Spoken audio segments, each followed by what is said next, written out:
Well, hello, folks. It is I, Big D, coming to you live and in person. First off, no, I am still in Courier and work.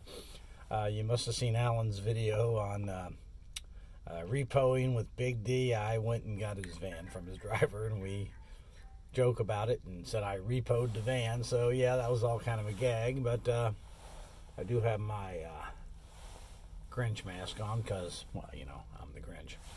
But today's topic is something I've been asked several times. Do I need a DOT number? I'm under 10,000 pounds. Do I need a DOT number? If you're running under your own authority, you will have a DOT number. You have to get that to get your own authority. So if you're going to go out there and run as not with a company, on your own, doing everything yourself, dispatching yourself, going and doing all the work and all that, Courier or Expediting, you will need a DOT number. It's required by law. Get caught without it, you won't like the fines. So, that being said, Expediting, under 10,001 pounds, if you sign on, say, with Barrett, Bolt, Panther, C&M, Load One, and all those guys, a lot of them will letter their van with their name on it.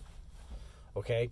You will notice they will put their DOT and MC number on the side of your van. You're running under their authority. Their numbers. That's their authority. So that's what that means. You don't have to have one. Why? You're using theirs. If you work for a courier company, Relay, Priority, XYZ, or whatever you want to call them. If you're running for a courier company, you are running under their authority. Now, you don't have to put their DOT numbers on your vehicle. You're under their authority. It's in your car. You drive around with it, and you're using their number, their authority. So, no, you don't need one when you run with a courier company under their authority. No, you don't need it. You're using theirs. That's why I always say it's best to get into this running with someone else's authority. Why? Well, you don't have to deal with any of that nonsense. At least see if you like it. So, when you're running with a courier company, you're actually running with an MC number or a DOT number. You just don't know it. That's okay. You don't need to. You're running around. The company has it. If it's ever a question, they can provide it. So, it's not anything big. So, don't try to get hung up on semantics. Now, let's go to Expediting. In Expediting, the reason the DOT at 10,000 pounds is so important is that you still have to have a DOT number to expedite. Okay?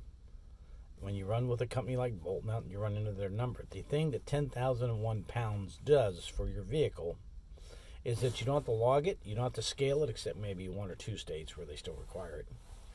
But most states, you don't have to, and you don't have to keep a logbook, or you don't need a CDL. Those are the advantages of under 10,001 pounds. No CDL, you don't have to run logs, and you generally don't have to scale. I think maybe Oklahoma you do. I can't remember. If someone knows the answer to that, post it on there. There's 1 or 2 states that even at that rate you still have to scale it, but for the most part, no. Courier driving, you don't have to run logs or any of that anyway, so it doesn't matter. You're way under, so they don't even count you. So, don't get hung up on DOT numbers and MC numbers.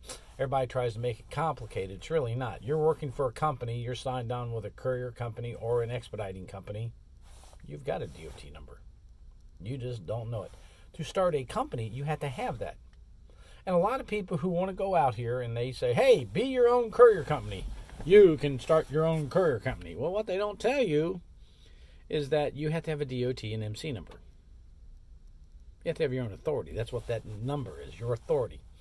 Without it, you're running illegal. Get caught, especially for a state line, without that, oh my God, jeez, the fines. Yeah, you're not going to be happy with what happens. So, that's one of the other reasons why I tell people, don't go out. To get a DOT number, it's like $400 or $500. Sounds cheap. Then you got to slap that commercial insurance on top of it, even as a courier company, which is around $600 a month. Yeah. Sounds good so far, doesn't it? Even if you don't pick up anything, you're paying it monthly to keep your DOT number active. Mm-hmm. So don't do that. Go out and sign on to a courier company. Let them get you the work. You just do the driving, put in the time. Yeah, they're going to make money off you. That's how they stay in business. Let them collect the money. You get paid. I mean, I can tell you hospitals are notoriously slow pay. Some of them pay 6 months. The courier company's paying you the whole time. Yeah. So a lot of people don't know that. So I always advise people to go out and work for a courier company, Relay, or whoever, and do it that way. Why? Because it's cheaper and they assume the risk. Because they pay you either, I think it's weekly. Yeah. So they haven't collected a dime yet, but they still got to pay you. And that's the beauty of it. I get paid bi-weekly. Whether or not the guy I work with does, not my problem. That's his. So, in essence, DOTs are not something you really need to worry about unless you're going to run under your own authority. If you've never done this work, do not do that. It's crazy. You don't know what you're doing.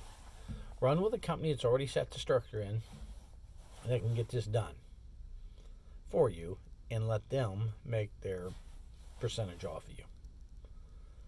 You're actually paying them to do the work, technically.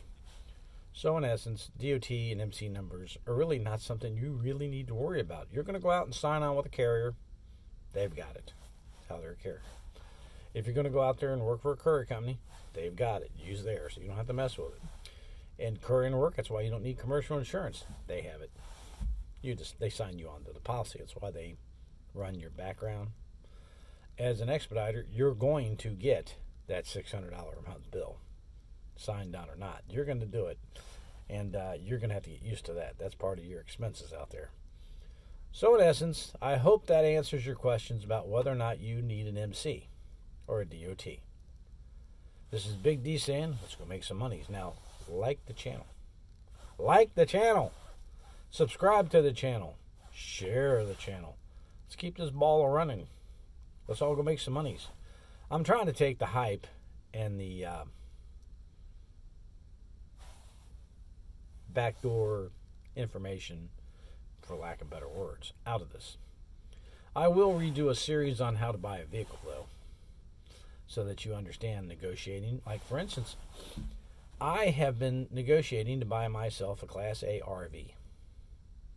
I was looking at a 2016 Axis 24.1 by Thor. Negotiations got to, it's in Florida, got to where the guy wanted $58,500 and I'm at $57,000. All right, when you buy an RV, it's monies. Okay? And here's what he said. And you'll get this in car sales too, or van sales. And this was a consignment vehicle on a big dealer's lot. And the guy sent me an email saying, well, we're close. I think we can get this done. Well, we're 1,500 apart. Yeah, I'm sure we can get this done because I'm not going to budge. And I need $5,000 to take the offer to the owner. I said, have a nice day. You don't need $5,000 to pick up a phone and call someone and ask them, hey, will you accept $57,000? Yes? Okay, good. I'll call the guy back and tell him. At which point, we've now settled on the price. I'm not putting a deposit down on something I haven't bought yet. Then I got to send the inspector in to have the thing looked at and pay $400 or $500 for that. So, this is Big D saying, I'm at work. I got to load up. You have a great day.